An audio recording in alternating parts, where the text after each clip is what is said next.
Merci. Monsieur le Président, au-delà de la reconduction de la dotation annuelle de fonctionnement des lycées publics de notre région et le maintien du Fonds régional d'investissement qui nous est proposé dans ce rapport, je voudrais rappeler ici quelques réalités à l'exécutif.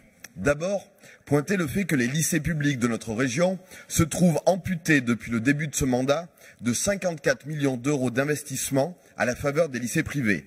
Nous ne le répéterons jamais assez dans cet hémicycle, ces financements n'ont rien d'obligatoire et viennent au détriment des jeunes Auvergnats et Rhône-Alpins qui ont fait le choix de l'enseignement public.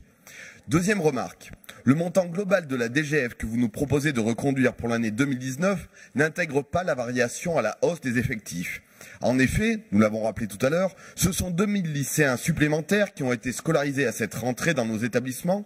Déjà l'an dernier, je vous alertais sur l'augmentation de 5000 élèves entre 2016 et 2017, alors que vous geliez le montant global de la dotation. Au bout du compte, la dotation par élève est en recul depuis 2 ans. Enfin, je ne peux terminer mon intervention sans évoquer le sujet le plus préoccupant à nos yeux.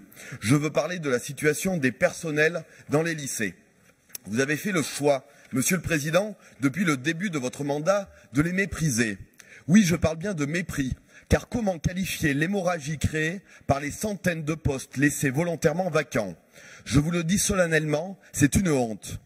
L'exécutif a-t-il conscience de la souffrance quotidienne et de l'épuisement dont sont victimes aujourd'hui ces femmes et ces hommes dévoués qui contribuent comme d'autres par leur engagement à la réussite de nos jeunes lycéens? Je vous le demande, Monsieur le Président, quand et comment entendez-vous remédier à cette situation inacceptable? Merci beaucoup, Monsieur Boucher.